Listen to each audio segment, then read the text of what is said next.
Okay, now let's get busy. So in today's session, I want us to look at your pre-September mock exam. So I'm sure by now you've gone through this, or yeah, hopefully you have maybe attempted some of the questions. So that's the one that we want to revise. But my main focus for the day, my main focus for the day is for section C. So I would actually want us to just rush through to section C and start with section C, because I think a number of you requested that we attempt some of the questions for section C so that they get a feel of how it's supposed to be, how you're supposed to respond for section C. Okay, so without wasting much time, let's just scroll to the, so for those maybe that are attempting the exam for the first time, these instructions are the same instructions that you're going to get in the real exam. So you can just go through them before the exam, just familiarize yourself with these instructions so that in the exam, you don't need to delay maybe going through this. Of course, they will give you time to go through the instructions, but that will unnecessarily exhaust your mind. So it's wise you can just go through them before the exam so that you familiarize yourself with those instructions. Okay, let's get moving. Let's get moving. So after that, so we have our instructions page.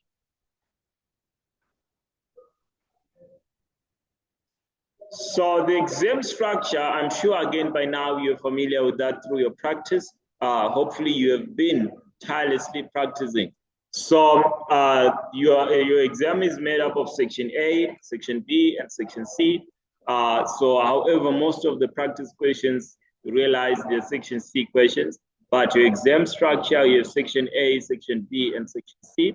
For section A, it consists of the OT questions. There are about 15 questions, which you are required to respond to OT questions, objective test questions. So after that, you then get to short scenarios. So we have the OT cases. So the OT question, the OT cases, you are going to be, it's going to be worth 30 marks. So each relates to 5 questions. Each scenario, it relates to 5 questions. Then from there, we move to section C, where you're going to have 2 questions.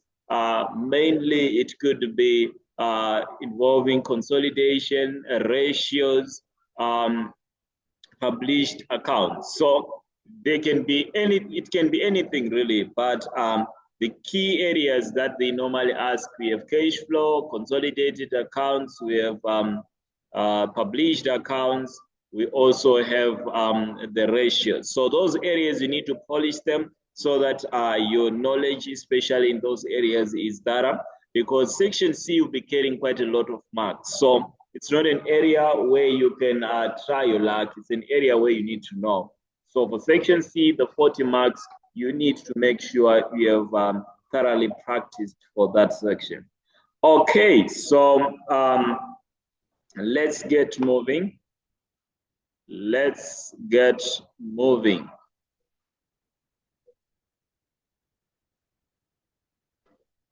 Okay, so we have section A questions, but like I said, I want us to start with the section, I want us to start with the section C, so that at least maybe if you can complete that early, we then come back to the other sections, because I have had requests that we attempt some of the questions for section C.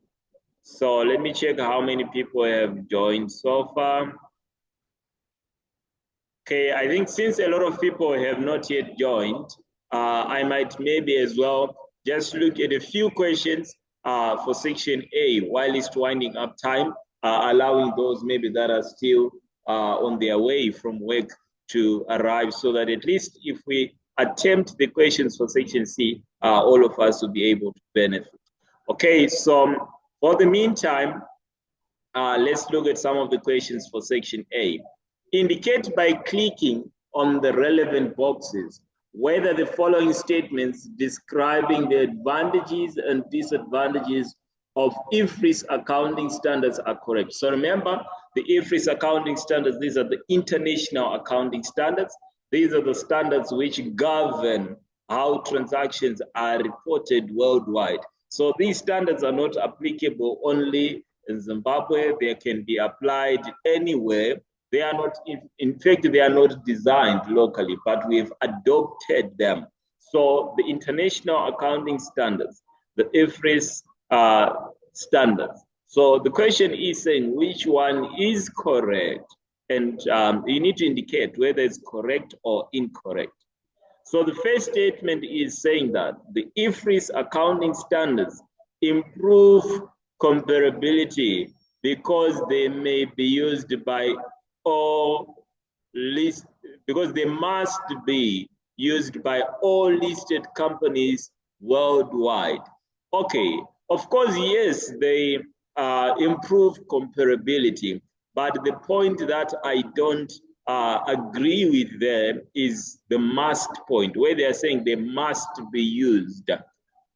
For the IFRS standards, it's not a must to adopt the international accounting standards. So we can use our local standards. So it's not a must. So that statement, because of the word must there, I'm sure that statement is not correct. So the international accounting standards, they can be adopted.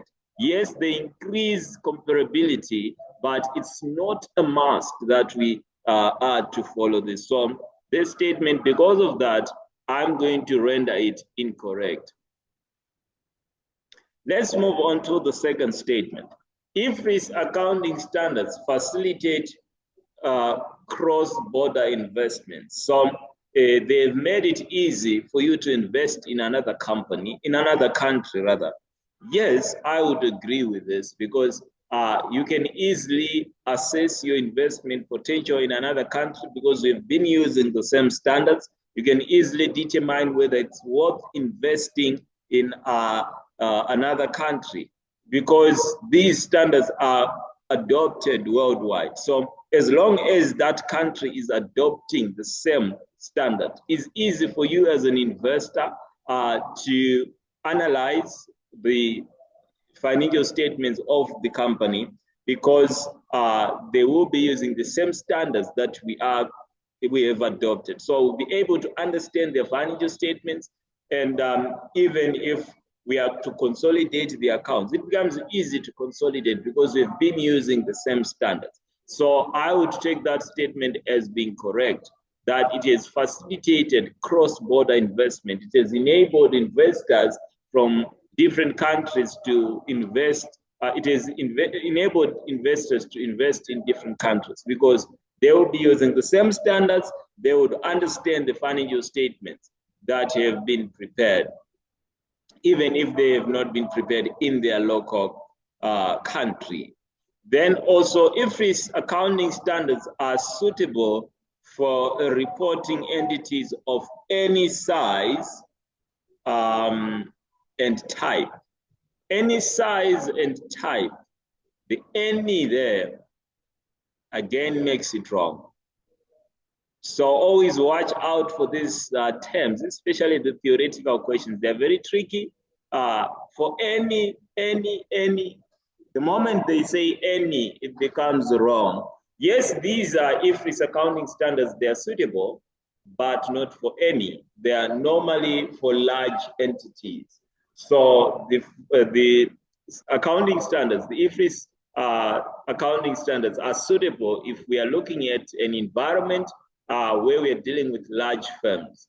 So they are designed so that they can be applied in large firms. So that statement, I would render it incorrect. Why? Because of that statement which is saying any. They are not for any, but they are suitable for an environment where we are dealing with large transactions. So for small companies, it might not be beneficial. then IFRS accounting standards may be costly to implement. Yes, that's correct. That's why we are saying they are suitable for large companies. Why? Small companies may find it costly to adopt these standards. So that's why sometimes they are regarded as being more suitable for large companies because of the costs associated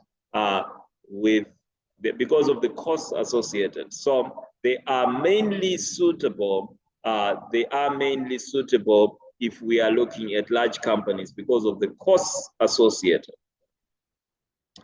Okay, so that is how I would answer for the first part. Now let's move on.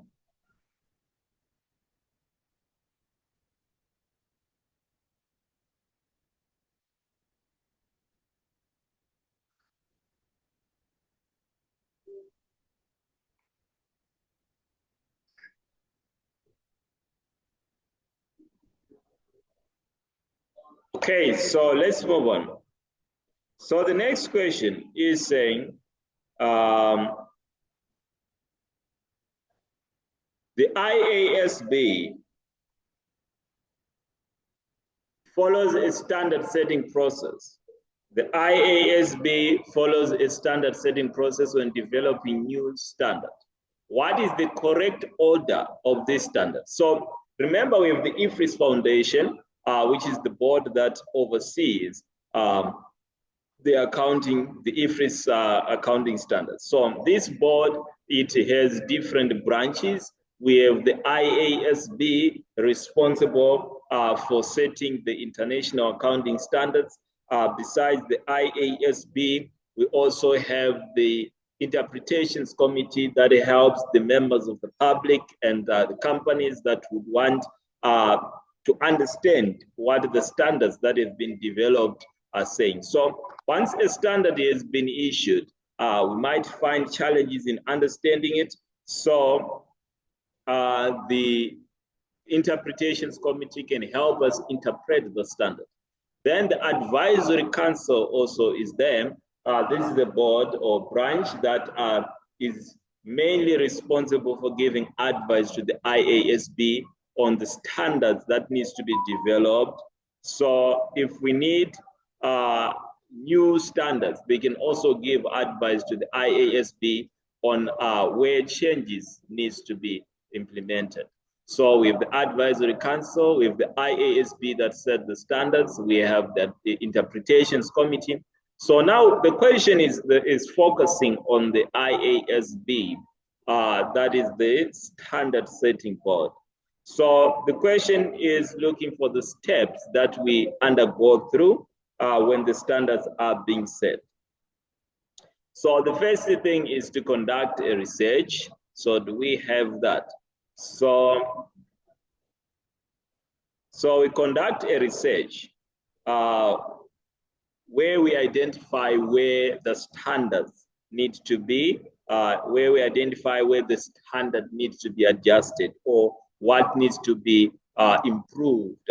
So after we have conducted the research, we also consult the advisory council so that the advisory council can give us their view regarding the area that we think needs to be adjusted.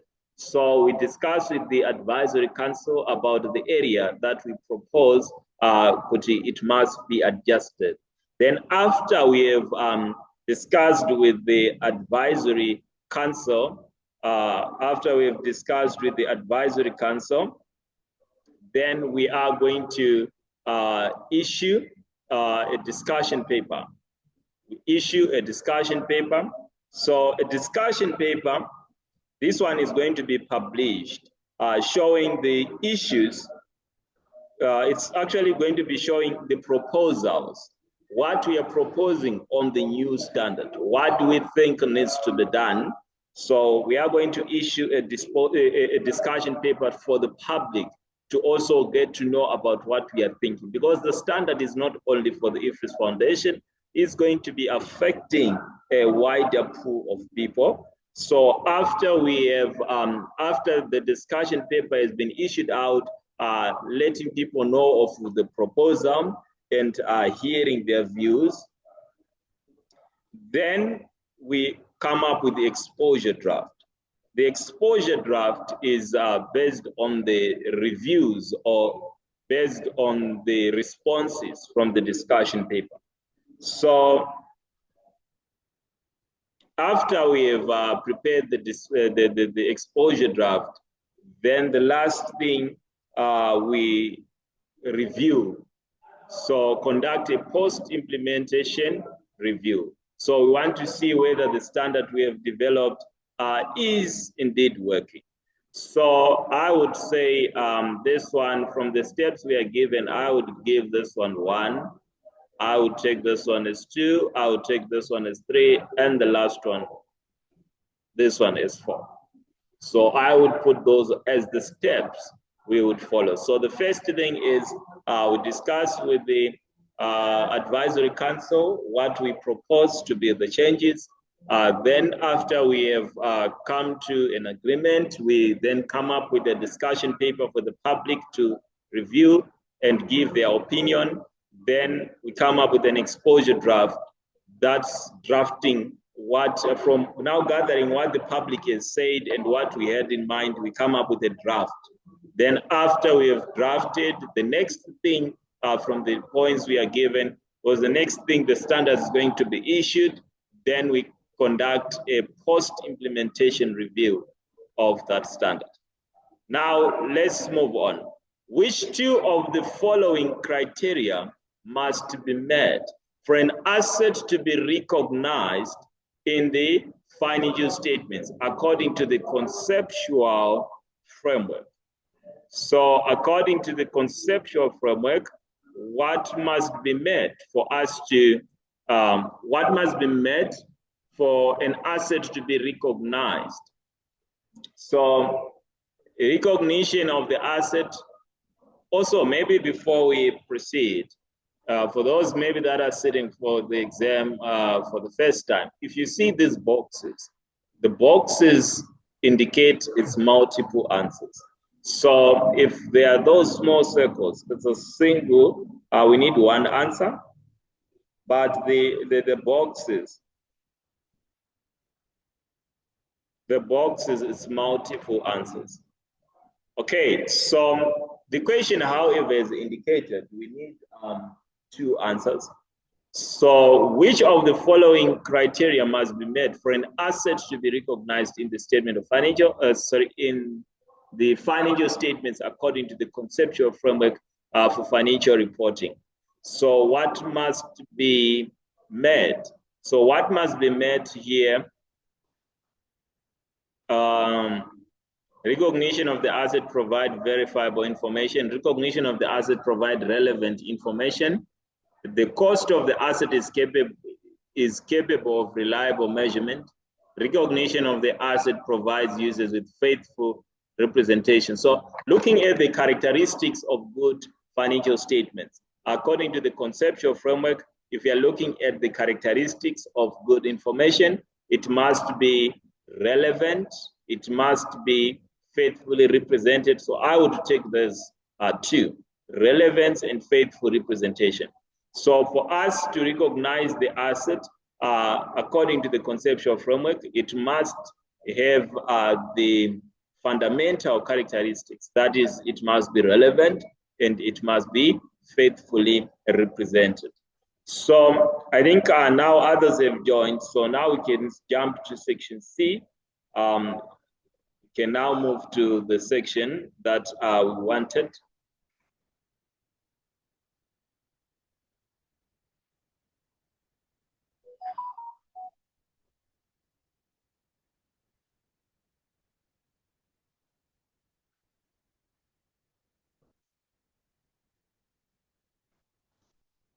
Mervyn Company has prepared a draft trial balance at 31 December 20X8. So we are given the trial balance. We are given the draft trial balance. Okay, what was the first question, by the way? Explain how the discovery of inventory defects would affect the financial statements of Mervin Company for the year ending 20x8. So let's go and hear what they are saying about the inventory defects. So we are given our trial balance. Then let's go down with it. The following notes are relevant. Mervin Company has been constructing a second factory since 1 January 20x7. On 31 August 20x8, the construction of the factory was completed. At this date, it was ready for immediate use. At 31 December 20x7, the carrying amount of the factory under construction was calculated to be 8 million. The costs incurred in the current year were as follows. All of the above costs have been recorded in the factory costs accounted, factory cost account in the above trial balance. A specific loan of 18 million was obtained in 2007 to fund the construction of the factory, and it carries an annual interest rate of 10.5%. The loan was still outstanding by 31 December 20x8. All interest on the loan has been recorded as an interest expense in the profit or loss for the period. M Company depreciates factory buildings over a 20 years period. No entry has been made in respect of the depreciation. So the first question is asking about inventory. So far, we haven't heard of inventory, but the standard that they're talking about, additional information number one, that is to do with borrowing costs. So there's the factory which is being funded by money that was borrowed. So, of course, this is the year in which the construction completed, but it was being funded by money that was borrowed. So we'll talk about it if the question is by any means going to ask us to construct the income statement or the statement of financial position. So we'll look at the impacts. But for now, let's go down with the additional information with the aim of identifying the issue, or we can just scroll down and figure out what could be the issue to do with inventory here, so that we answer the first part first. So the revaluation, head office, impairment, depreciation, provision for warrants, information below compiled, being authorized. Yeah, let's look at the last item.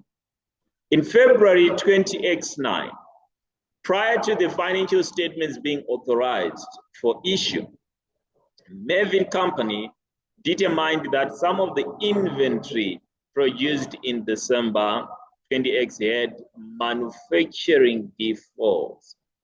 Taking this into account, the net realizable value of the total inventory was determined to be 6 million. None of the damaged inventory had been sold. So, meaning what? So item 5 is the one that's talking about inventory. Now let's go and read the question again. Explain how the discovery of the inventory defects would affect the financial statements of Mervin Company for the 20x8 financial year. Always, when you're answering these questions, it's very important to take note of the financial year end. So the financial year end, just ask yourself, if you're answering questions for financial reporting, what is your year end? Because your end does affect quite a lot of things. Of course, this one is not going to be part of your answer, but it's just a guide. You can delete it later. So year end is 20 is December. Did they mention December? Yeah, somewhere it was. So let's say December 20x8. So that's our year end. Okay, so this is our year end. Let's read the item, the additional information again. In February 20x9. So this is being discovered when? February 20x9. But our year end is 20x8. So it's February 20x9, but year end is 20x8. Prior to the financial statements being authorized. So if you've done auditing, remember, the accounts are prepared, then they go through a period of being audited before they are authorized for, before they are signed by the auditors so that they can be given to the shareholders. So this is still the period after they've been prepared, but they have not yet been signed by the auditors.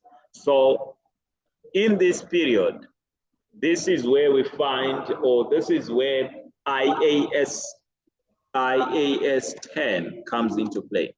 So this is the post financial statement debt, but before the accounts have been authorized. So Mervin Company determined that some of the inventory produced in December had manufacturing defaults.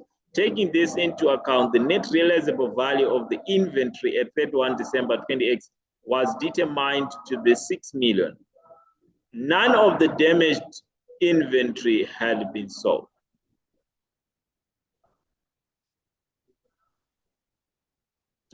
So taking this into account, let's go and check, did they mention anything about the inventory in the trial balance? So yes, it's actually showing by the end of December, this inventory had a value of 8.6.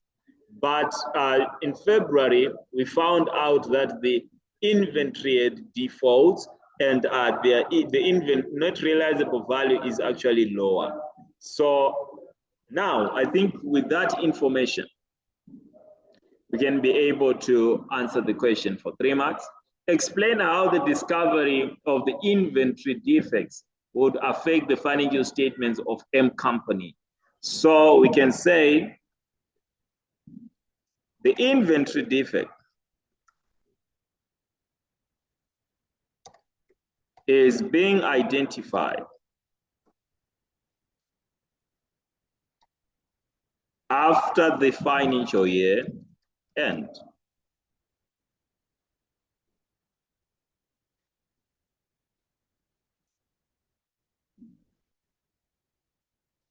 But showing conditions,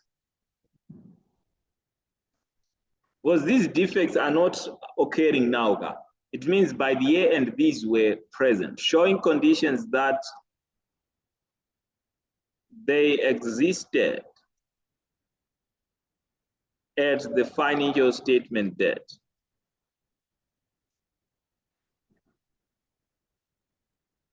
According to IAS 10, this falls under adjusting events.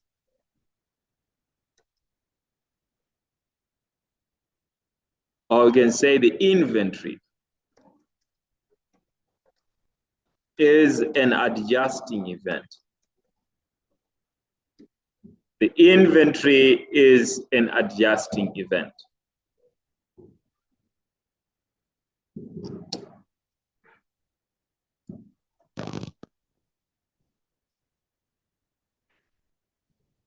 The adjusting events require an adjustment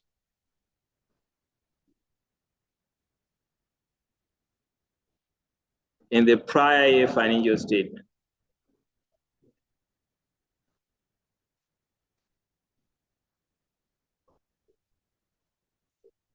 Therefore, the inventory recorded of 8 point, if we go back to our trial balance, it was 8.620. 8.620 must be reduced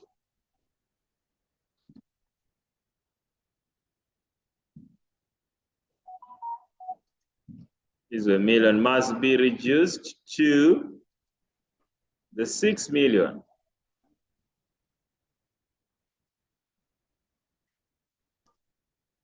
Must be reduced to 6 million, which is the lower of cost and net realizable value. So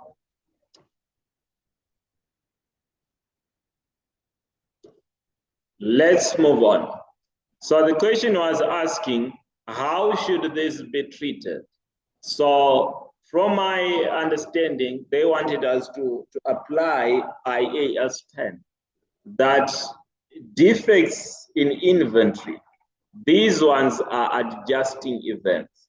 Them being adjusting events, they needed an adjustment in the prior financial statement.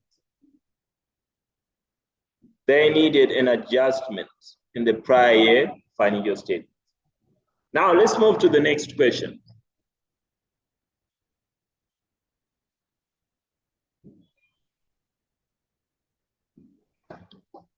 So this is the same interface you are going to find in your exam. So take note of the Excel or the spreadsheet that you will be using. So it will not be having all the other functions. So familiarize yourself with the functions that are on this Excel sheet. So let's read the requirement. Prepare a schedule of adjustments to the draft profit listed in the trial balance, taking into account additional information notes from 1 to 4. So prepare a schedule of adjustments to draft profit. So there's the profit which is in the trial balance that they say it needs to be adjusted. So in other words, they are saying go to the additional information and identify items that require an adjustment to the profit. So let's go to the additional information and adjust the profit. So when you are preparing a schedule for adjusted profit, you start with the profit itself that we are going to. So let's have our schedule. So schedule for adjusted profit. So let's have our schedule for adjusted profit. So we start with the profit that we have been given. So we can say the profit for the year, ended profit for the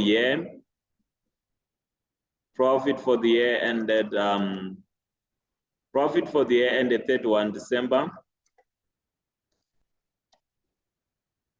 20x8. That's the one that we're starting with.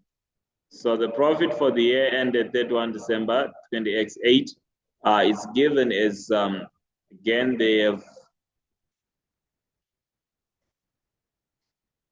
slashed the zeros there.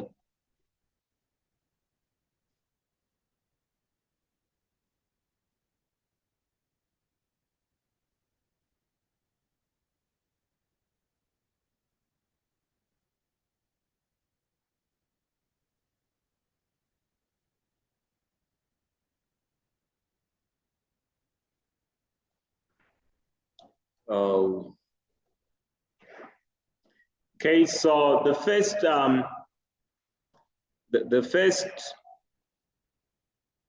amount that we're going to start with is the 4.5. So we have the 4.5 million, 1, 2, 3. So we have the 4.5 million.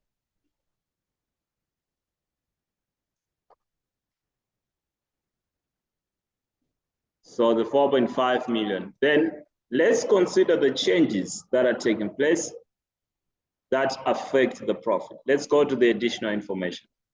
So the following notes are relevant. Melvin Company has been constructing a second factory since 1 January 20x7. Now we need to read this, be alert to any amounts that needs an adjustment to profit. So we are now reading so that we pick areas that affect the profit. We're now reading with the aim of picking areas that affect the profit. Melvin Company has been constructing a second factory since 1 January 20X7. On 31 August 20X8, the construction of the factory was completed. Let's take note of this date. 31 August 20X8. What happened? On this date, the construction was completed.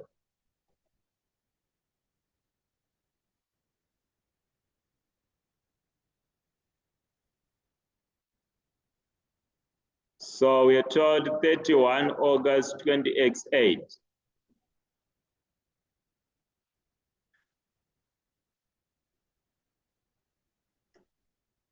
So 31 August 20X8, the construction of the factory was completed. And at this date, it was ready for immediate use. When is our year ending? December 20X8. When did construction end? 31 August. Okay, let's move. At 31 December 20X7, the carrying amount of the factory under construction was correctly calculated to be 8 million. So this is the date last year, 31 December 20X7. Okay, this is the amount we are starting with. So it means at the start of the year, this was our opening carrying amount, because the closing carrying amount for last year is our opening carrying amount. So it was said to be 8 million. The costs incurred in the current year are, we have material, other direct attributed overheads, and we have admin overheads. So let me maybe move down here and say workings. So from the information that they have told us, working one. So from the information that they've given us, what may you need to know? So I will just maybe highlight even some of the information that is not specific to the requirement, but just for general understanding's sake. So they're saying we started construction 1 January 20X7. So meaning that during last year, we capitalized part of the costs. Then after we capitalized them last year, they had a carrying amount of 8 million at the start of the year. So the factory had a carrying amount at the start of the year. Carrying amount brought down. So the carrying amount from the previous year of the factory, the carrying amount from the previous year is said to be 8 million. The carrying amount from the previous year is said to be 8 million. I'm just trying to figure out why am I failing here.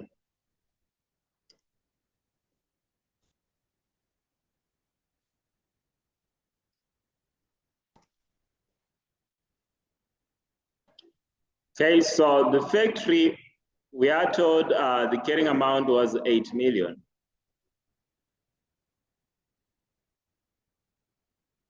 So we are told the carrying amount of the factory was 8 million. So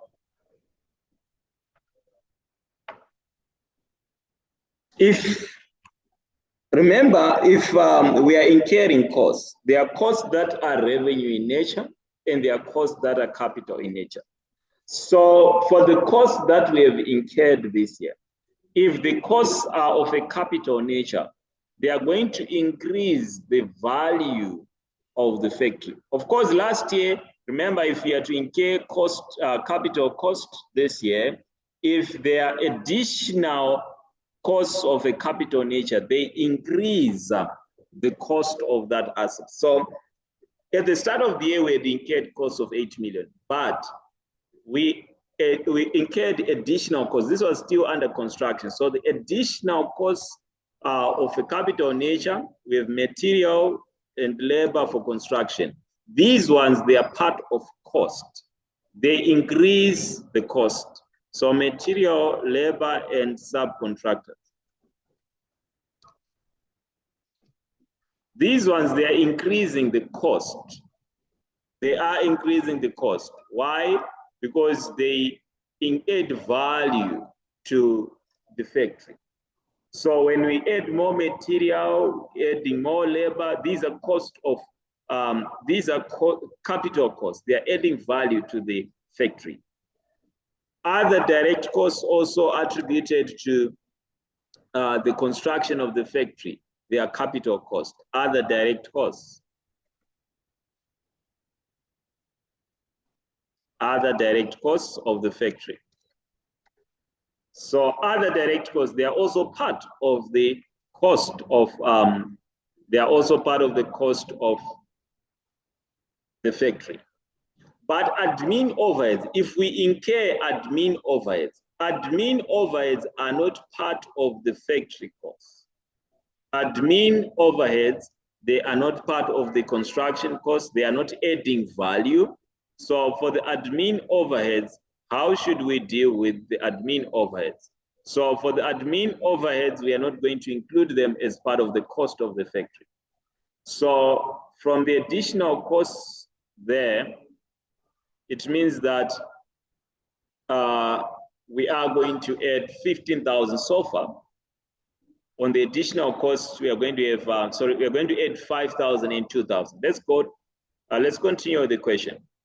All the above costs have been recorded in the factory costs account in the above trial balance. So that's good. They've recorded these costs in the factory costs like what I was doing, but they've made an error there. Because check note, when I was recording these costs, I left out the admin costs. So if they have recorded the admin costs together with the factory costs, they've made an error. All the above costs have been recorded in the factory cost account in the above trial balance. Let's check the factory costs. So this is I think this is the cost that they're talking about. So this one, yes, 5 plus 2 plus 5, that's 7.5. So they've actually included all the costs in this amount, but the admin cost is not part of the factory cost that we are constructing. We are constructing the factory, but the cost of admin are not part of the capital costs. They should be excluded. Those costs should be treated as expenses. So admin costs should be adjusted. If they've included them as factory costs, they were supposed to include them as expenses. So we can say admin overheads. So the admin overheads, they were supposed to be removed from expenses. So they're supposed to reduce our profit. So the admin overheads, they are supposed to reduce our profit.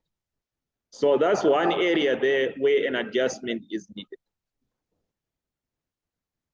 A specific loan of 18 million was obtained in 20X7 to fund the construction of the factory, and it carried an annual interest rate of 10.5. The loan was still outstanding by December 20X8, okay? All the interest on the loan has been recorded as an interest expense in the profit and loss. That's a drama again. They've recorded what? They've recorded all the interest. They've recorded all the interest. So we borrowed money to finance the construction of, this factory, and all the interest have been has been expensed. But what does the standard say, the borrowing costs? Remember, we capitalize. If the interest is incurred during the construction phase, we are supposed to capitalize that borrowing cost. We only expense the borrowing costs that have been incurred during the non-production period. So the construction is said to have ended in August. So it means the costs from January up to August. those were not supposed to be treated as expenses. Rather, they were supposed to be capitalized. So the borrowing costs that we incurred during the construction period, those are capitalized. So in fact, on the cost of the asset, we're supposed to put the borrowing costs. So the borrowing costs that we have incurred from January to end of August, that's about 8 months, January, February, March, or January, February, March, August, January, February, March, April, May, June, July, August. So that's about 8 months. Because it's the end of August, it's about 8 months. So the borrowing cost for the 8 out of the 12 months was supposed to be included. So the borrowing cost, we are going to say 10.5%. This is 10.5% is the interest times the amount we borrowed, which is 8. We are told the specific loan of 80 million was obtained to fund the construction. So we are going to say the borrowing costs incurred during the construction period. So for the borrowing costs that have been incurred during the construction period, we are going to capitalize them.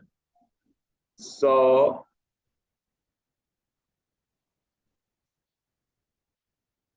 we have used 8 million for 18 million for the construction. Let me just cut the 0 there.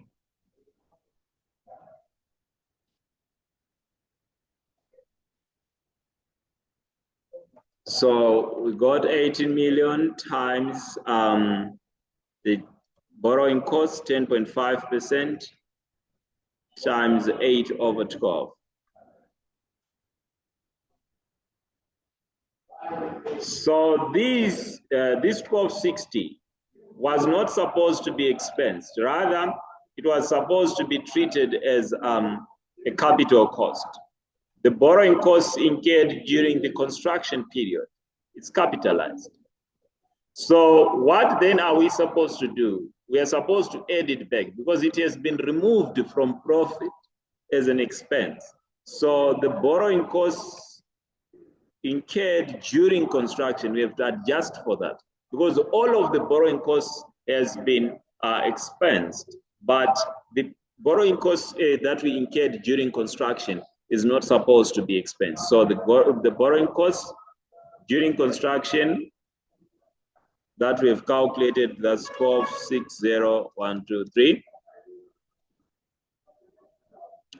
So after that, let's move on.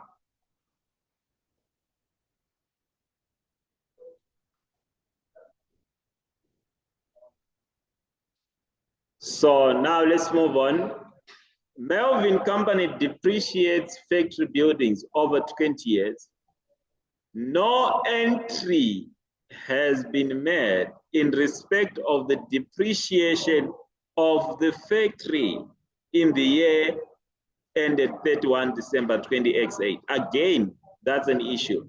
So the factory has not been depreciated. So it has not been depreciated. How do we work out the depreciation? We have been told that the building is for 20 years. So the depreciation, we spread it over the useful life. So the depreciation for the factory building, depreciation of the factory building. So depreciation of the factory building.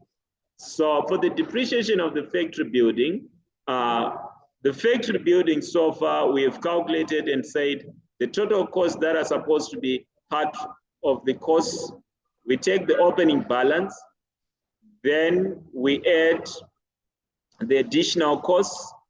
So by the time of completion, the total cost that we have capitalized is 16,260.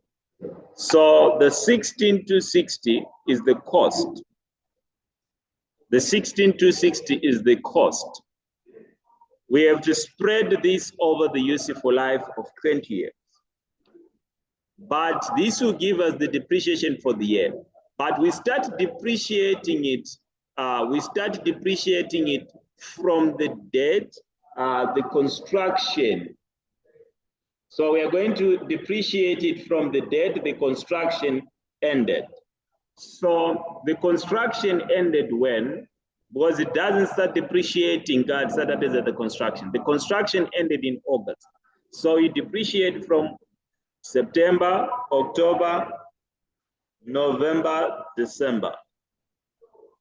So October, November. So we depreciate from September, October, November, and December. That's about 4 months. So if the construction has ended partway through the year, we only depreciate for the remaining period. So the depreciation, 620.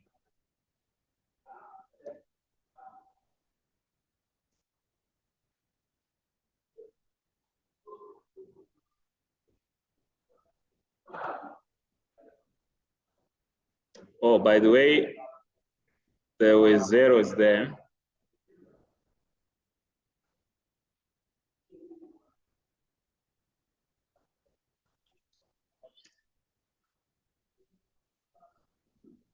So depreciation is an expense. It's supposed to reduce.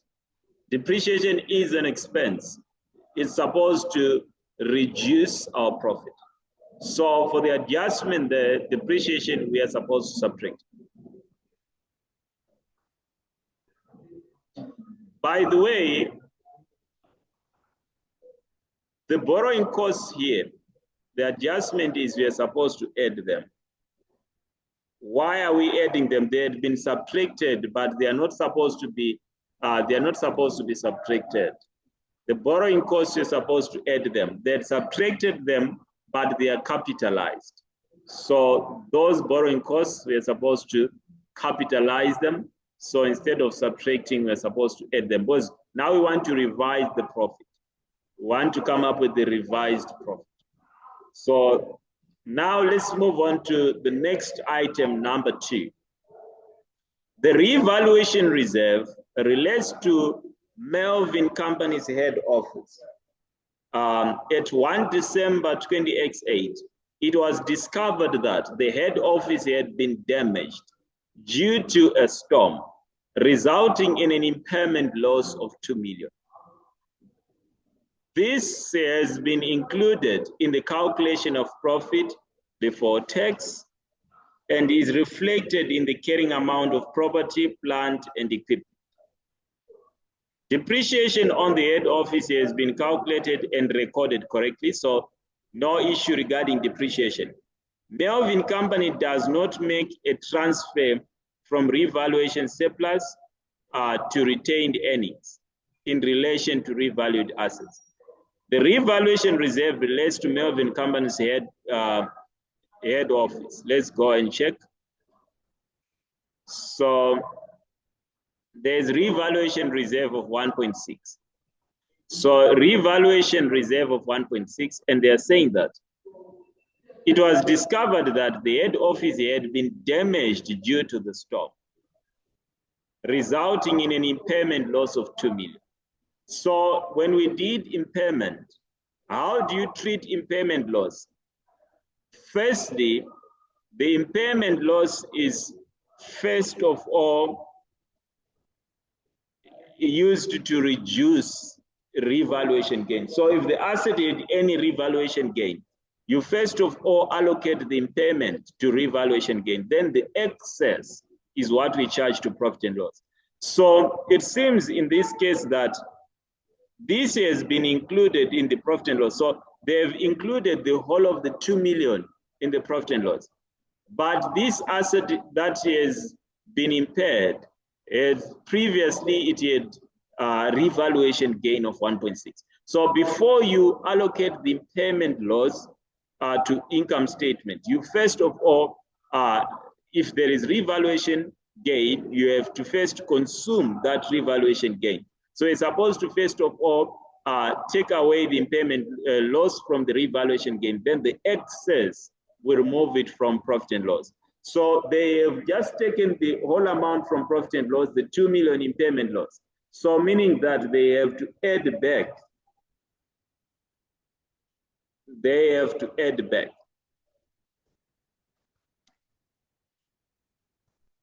So they have to add back the 1.6 because it means we're going to subtract impairment loss here 2 million.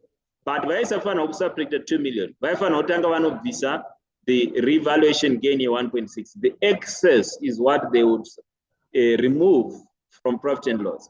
So in this case, if they deducted all of it as an expense, we have to add back the 1.6. We have to add back the 1.6 because the proper treatment was to first of all remove the revaluation gain, then the excess we remove from income statement. So it means we over deducted from our income statement, we removed a higher amount. So the revaluation reserve relates to M Company's head office. At 31 December, it was discovered that the head office, that's at the end of the year, had been impaired by 2 million. This had been included in the calculation of the draft profit before tax. This is reflected, and is reflected in the carrying amount of property, plant, and equipment. Depreciation on the head office has been calculated and recorded correctly. So I think the adjustment that was necessary there is of that 2 million. Let's move on. Melvin Company estimates its provision for warrants based on the past experience. The provision for the current period has not yet been calculated or recognized. The information below has been compiled by management for the purpose of calculating. All right, hello? Sorry, sir, I have a question. Yes. Okay, on the question relating to the revaluation, yes, that we just calculated, isn't it? You said, Kuti, we are supposed to be removing we are supposed to consume first the revaluation gain that is there. Yes. Right? Yes. The 2 million impairment. So which means kuti pachasara futi $400 inozoitwa sei haifani kuadjustwa kuprofit here. Okay, yes, that's a good analysis, but the statement is saying this has been included. We are adjusting profit. So what error did they make? They were supposed to just remove the 400, but instead they had removed the 2 million.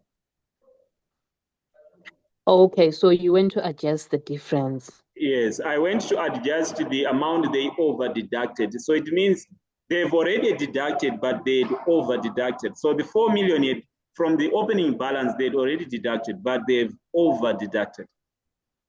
Okay, no, I understand. Thank you. Okay. So Melvin Company estimates its provision for warrants based on the past experience. The provision for the current period has not yet been calculated or recognized. The information below has been compiled by management for the purpose of calculating the required provision at 31 December 20X8. So, my provisions for warrants. So, my provisions, Edu, these are liabilities. So, an increase in liability is an expense. So, what are they saying? Did they recognize the expense? So they are saying the provision for the current period has not yet been calculated or recognized. So it has not yet been calculated or recognized. So there is an issue there. So provisions, if it's an increase, it's an expense. If it's a decrease, it's an income. So let's go and check. Was there provision, the opening provision here? So provision for warrants, it's 5,000 and it has not yet been adjusted. So let's go and work out the provision for warrants.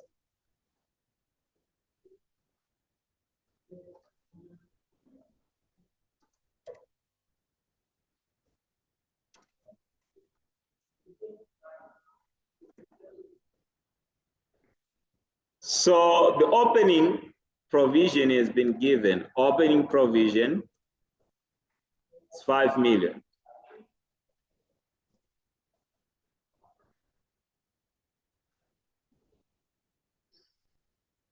So opening provision we have been given.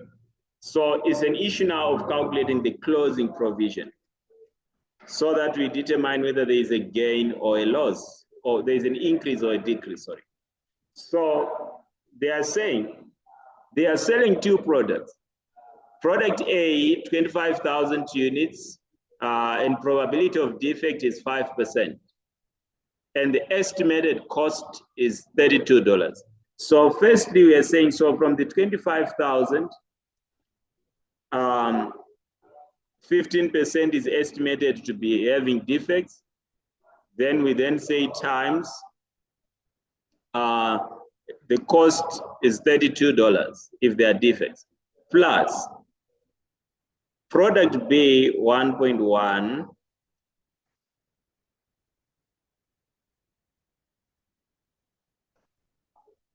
times 30% is expected to be defect times 80. So overall, how much are we estimating that would pay? So the overall value of our estimated provision will become thought I was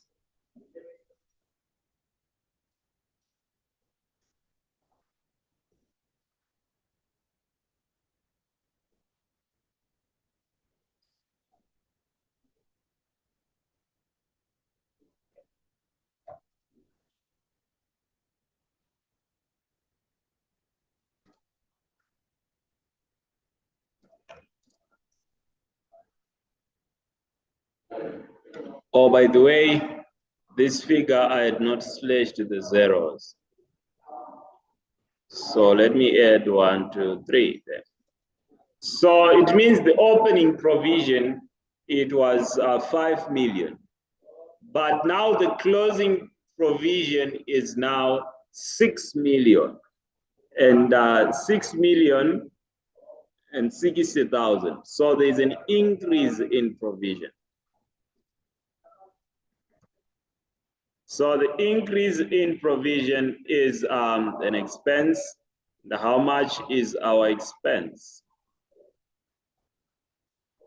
So the expense is 106, 1,060,000. Is it 1 million? Yes, 1,060,000. So we say increase in provision for warrants.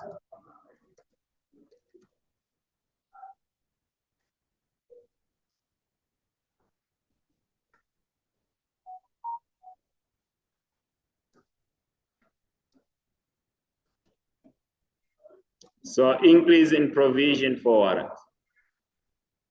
Then from there, item number 5. In February 20X9, prior to the financial statements being authorized for issue, we've read that one for inventory.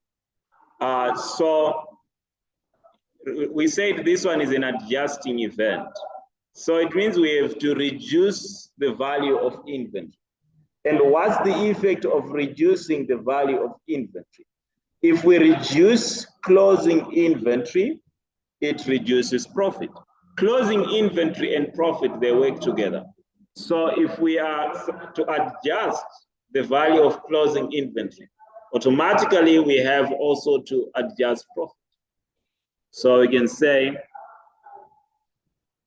adjustment for inventory.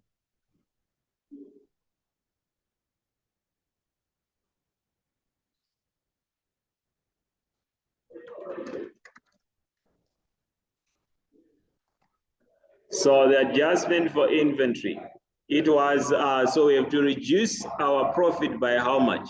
So now the profit is, the inventory is now of 6 million. So you can say 6 minus the value of inventory. It was, the value of inventory was given as what? It was 8620.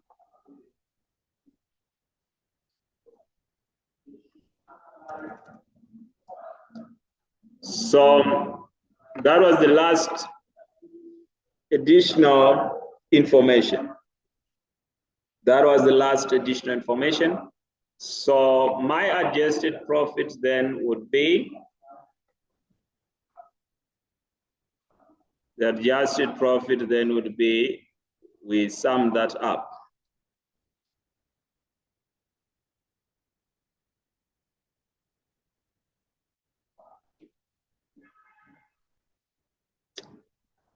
Yeah.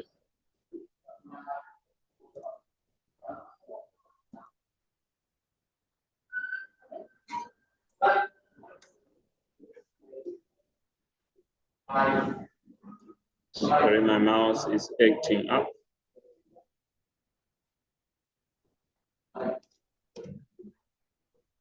So that's the adjusted profit.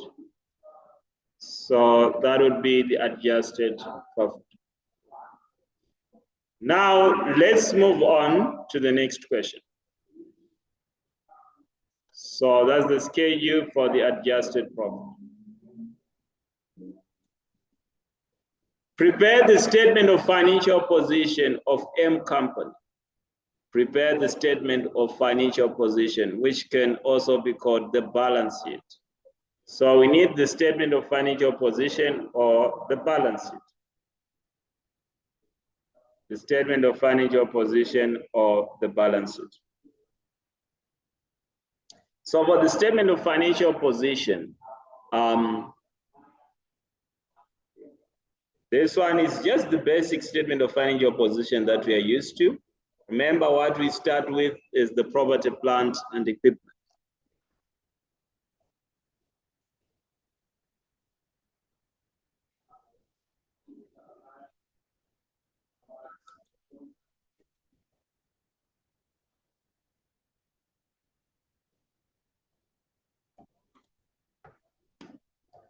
So PPE, property, plant, and equipment.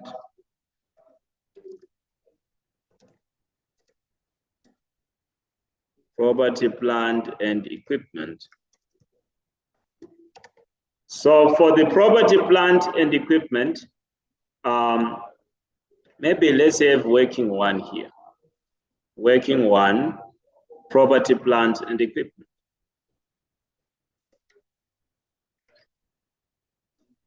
Let's just call it PPE. So for the property, plant, and equipment, we are told on the question that we had property, plant, and equipment at the start.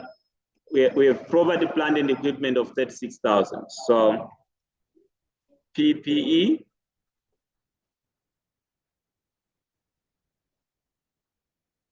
the amount that we are given, these are just workings, so no need to stress yourself with the narration. So we have the opening PPE, that's of 36,000. Then there is the issue of the factory costs. There's the issue of the factory. But again, another issue is to consider the opening PPE. The PPE is it at net book value. So the PPE is already given at carrying amount at the end of the year. It's not at cost. We are already given the PPE at carrying amount. So there's not one. What was not one saying regarding the PPE?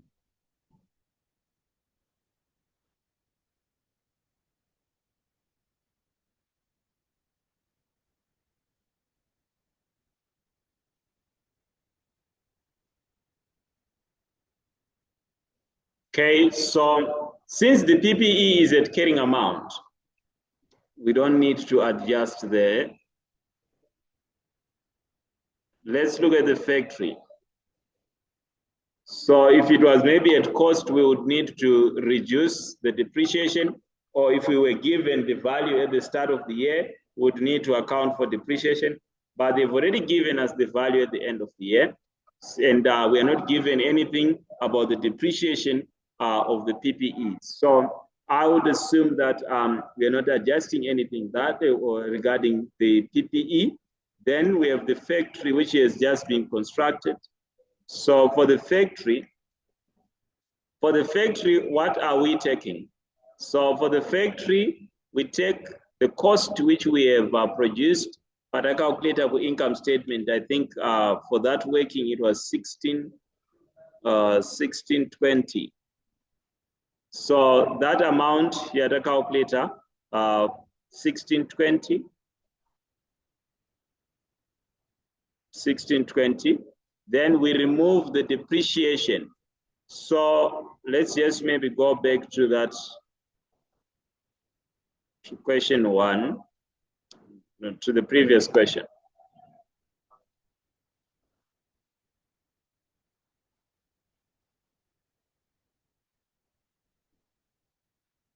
So we worked out the value of the PPE to be 1620.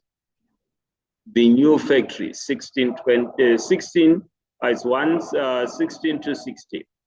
And we said depreciation, the depreciation for that period from the day it was completed, it was supposed to be 271. 271. So let's have those amounts. So there's a 6 there.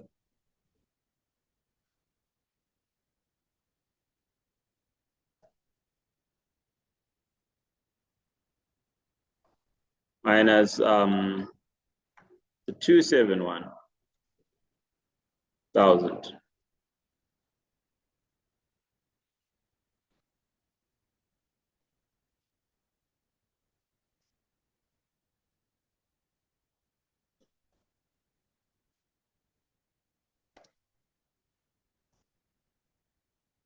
So it would give us 1589. It would give us 1589. So these are the only assets we are given. So for the factory costs, we have adjusted for the depreciation because the 16260 was before the year end. So for the year end, the closing balance, we adjust for the depreciation. So overall, the balance that we are going to have is overall, we are going to have 51989.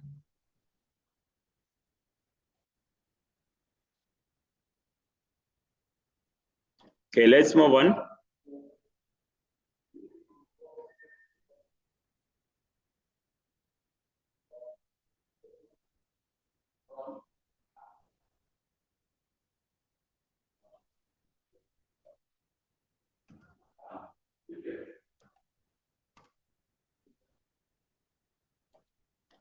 Then from there, what is the next thing from the property, plant, and equipment? We move on to the current assets. Move on to the current assets.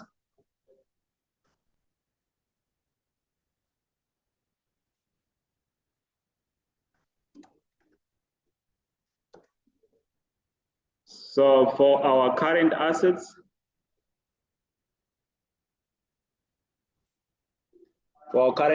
we can list them.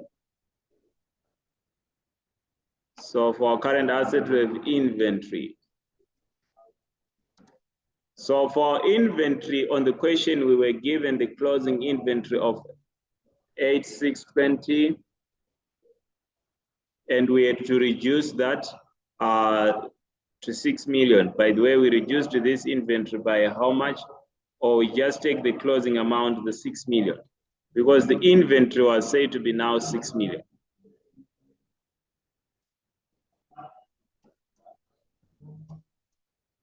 The inventory is now 6 million. Now let's move on.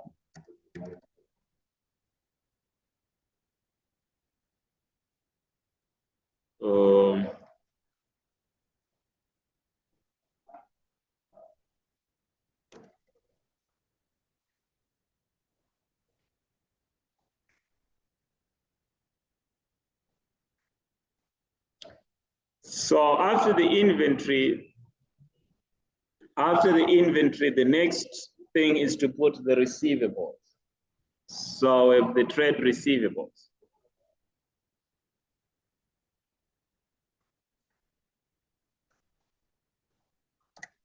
So our trade receivables, there wasn't anything Chandavenga Church affect my receivables, so just take them as they are. 11,020. That's for the receivables. That's for the receivables. Then we have also in the trial balance, we have cash. It's also a current asset. We have cash.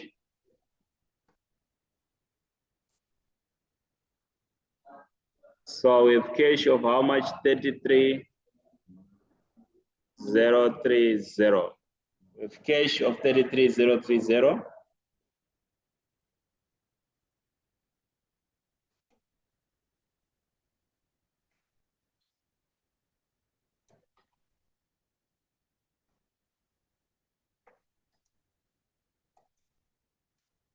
So if you add that up,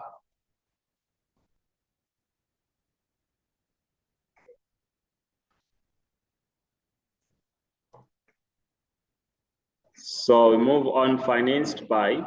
So it's just the ordinary balance sheet. So financed by equity and liabilities, or we can just call it the equity and liability section. So for equity and liabilities,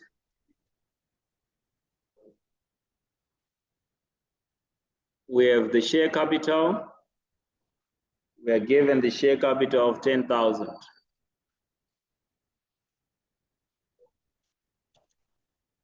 Share capital, 10,000. We have the share capital of 10,000. Besides the share capital, which other thing do we have? So besides the share capital, we are given the revaluation reserve. So the revaluation reserve is going to be cancelled. How is the revaluation reserve going to be cancelled? Because that amount was supposed to be cancelled by the impairment loss. So revaluation reserve. So the revaluation reserve, we are going to have, you can indicate that so that you indicate to show how we have eliminated that balance. So we no longer have anything for the revaluation reserve. Then we go down, retained earnings. Retained earnings. So for the retained earnings, the balance they have given us is 55,740. 55,740 plus the adjusted profit. The adjusted profit that we had, it was, let's go and check, 2,909. The adjusted profit, 2,909.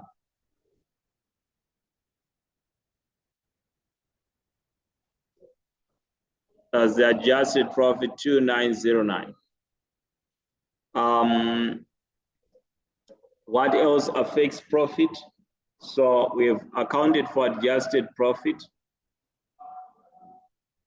Then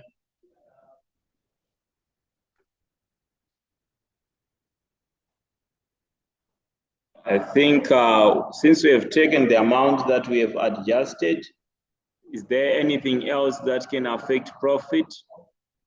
So for the additional information, we have incorporated the items that are affecting profit. From the additional information we've incorporated, let's check in the trial balance. Are there any expenses that were not accounted for? So the dividend paid is reduced from the retained earnings in the statement of changes in equity. So the dividends paid or any transfers to reserves, they're actually removed from, you can see there's a dividend paid here. It's removed from the retained earnings. So we can deduct the dividends paid because dividend paid are not removed straight from profit, but they are removed from retained profit in the statement of changes in equity. So 55,740 plus 2909 minus 7240.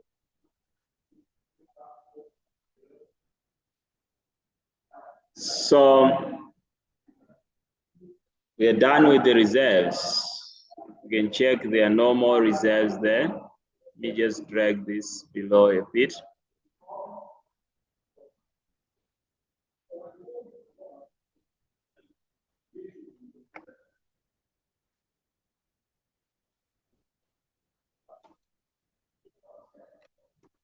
So, okay, so from that, we move on to the non-current liabilities and the current liabilities. So we move to the liabilities. We start with the non-current liabilities. So the non-current liabilities or the long-term liabilities, do we have long-term liabilities on the question?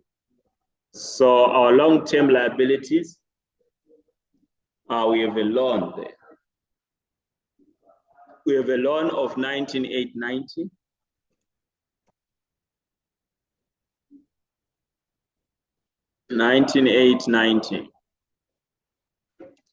So that's the loan. Besides the loan, do we have any long-term liability? No. So we move then to current liabilities.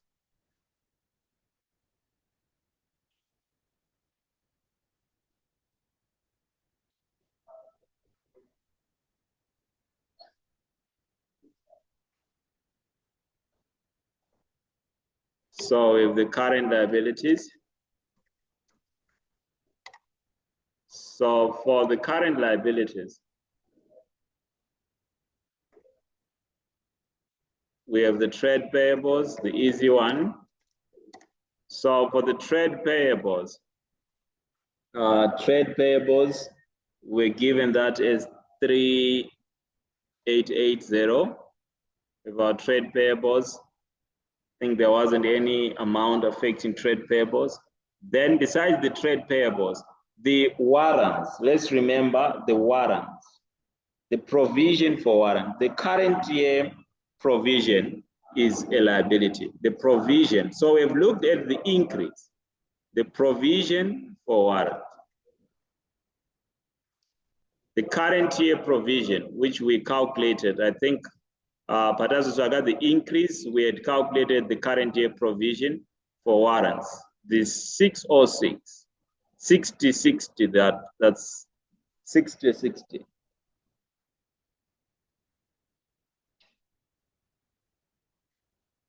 So 6060. Then we told of, in the liabilities as well, we told of anything that can, in the trial balance, do we have anything that we have left out? This one we've dealt, this one we've dealt with, this one we've included, this one we've dealt with, this one we've dealt with. Provisions, we have dealt with. Dividends. Okay, there's the issue of tax. The tax, we have not dealt with that. Inventory, we have dealt with it. Receivables, cash, loan, payables. So the tax is normally paid the following year. So the current year tax is a liability. So current year tax, or we can say current tax. So the current tax, 2.8. So anything else? No.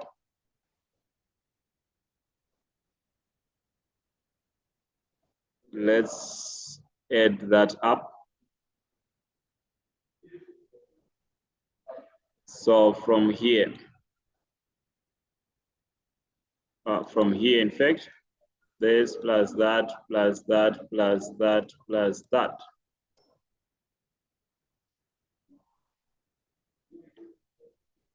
Unfortunately, it's not balancing. Let me check. What could we have done wrong there? So that's our closing balance. Supposed to have balanced with this one. So let me just verify. So for these ones where there were no adjustment. So for these where there were no adjustment, it can't be the reason. So let me just start by verifying my calculations. Did I calculate everything correct before we we maybe verify again where I think I might have made errors. So 55,740, 2909, 7240. That one is correct. Okay, so the other calculation was property, plant, and equipment. So for property, plant, and equipment, the opening balance 36,000. That's 36,000. Then the 16,260, the 271. Did I check the correct amount?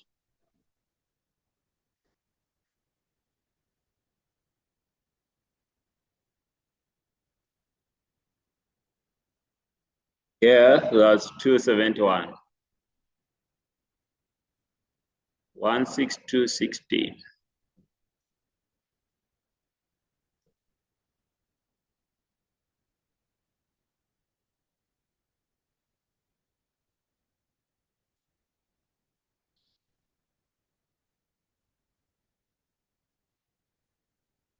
Okay, so that one.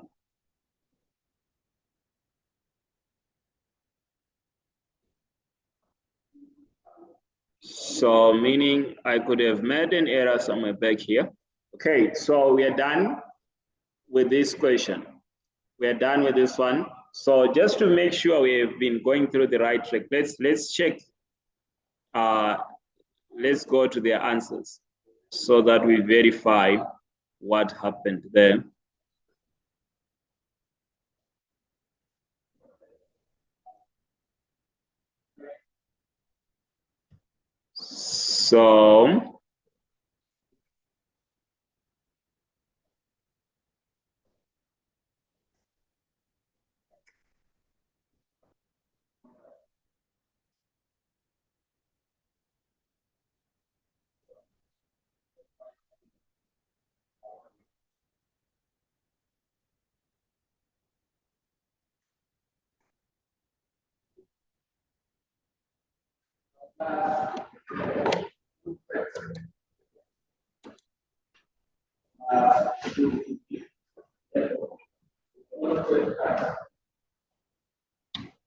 So let's go and check.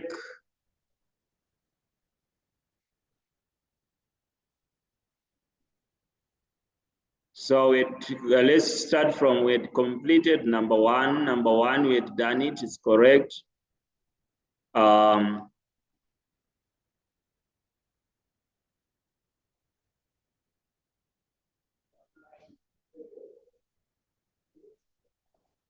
Number two is correct.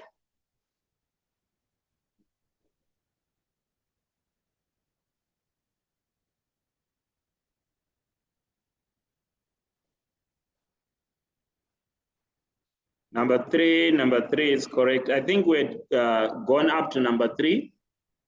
Then we went to from number three, we went to the section C question.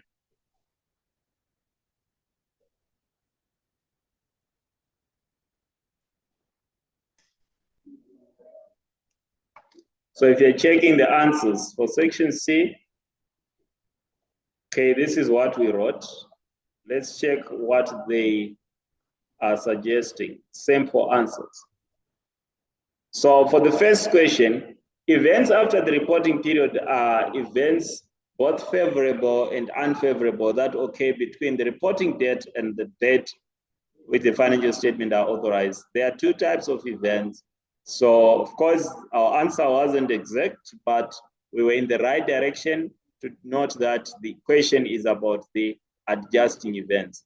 So this is regarded as an adjusting event because it provides information of conditions that existed at the end of the year. Since we said the adjusting event requires an adjustment, we said this shows that it's an adjusting event and it requires an adjustment. So I think generally our answer is correct. Let's move from 31, let's move to number 32. Number 32, well, the answer is correct. The 2909. I think we got this one. 2909. That's the answer we got. So maybe the error is on the statement of financial position, but regarding the failing to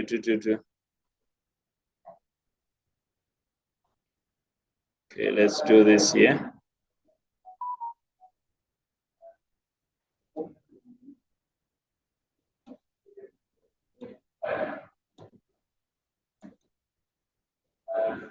So the 2909 is the 2909 that they have here.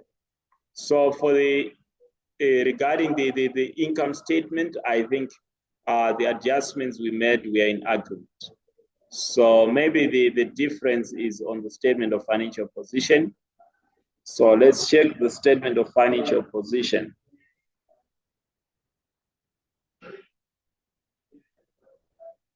So for the statement of financial position, I can see a difference there. The PPE value is different from our PPE value. We got 51989. They have 43989.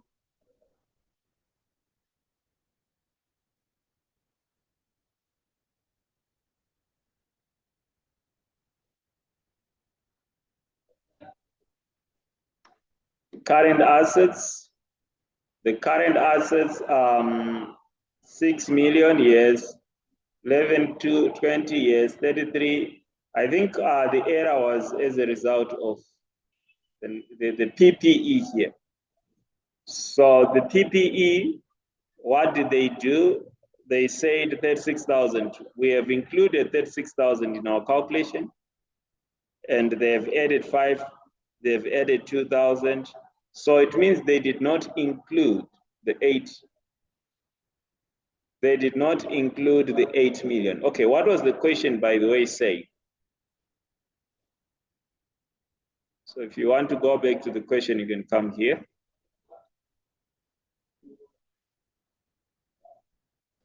Melvin Company has been constructing a second factory since 1 January. On 31 August, the construction of the factory was completed. And at this date, it was ready for immediate use. At 31 December 2087, the carrying amount of the factory under construction was correctly calculated as 8,000. The cost incurred in the current year were as follows. Okay, so I think the issue here, they're saying the amount from their calculation, it means the 36,000 is actually including the factory plant.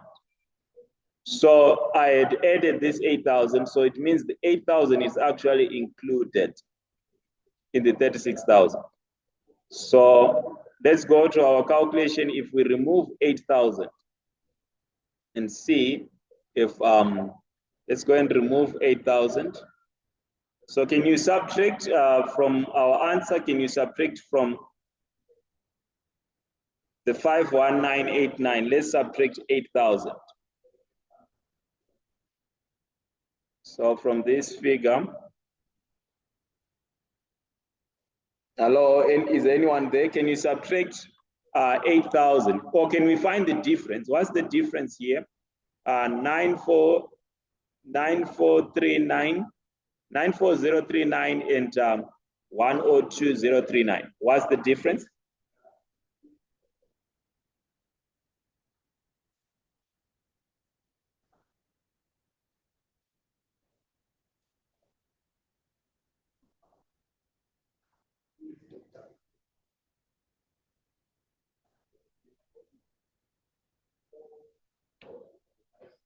Hello, are you still there?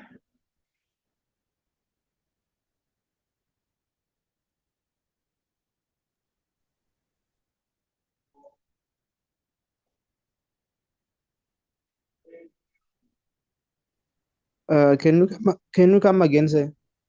I was saying, if you say 102039 minus 94039, I want to confirm that the difference was caused by that 8,000.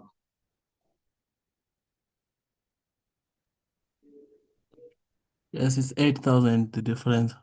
It's 8,000. So I would like to believe, I think that is the reason for the difference. So I think for today we can end here, then we'll resume on, we have our final session on Sunday. So this is the structure. I did this one for the sake of those who are how do you prepare if you are in the exam, how do you combine all that we have been doing? So that's the structure. So familiarize yourself with the portal and attempt questions. So for today, I think we can end here, then we'll resume. Can resume on, and we can resume on Sunday.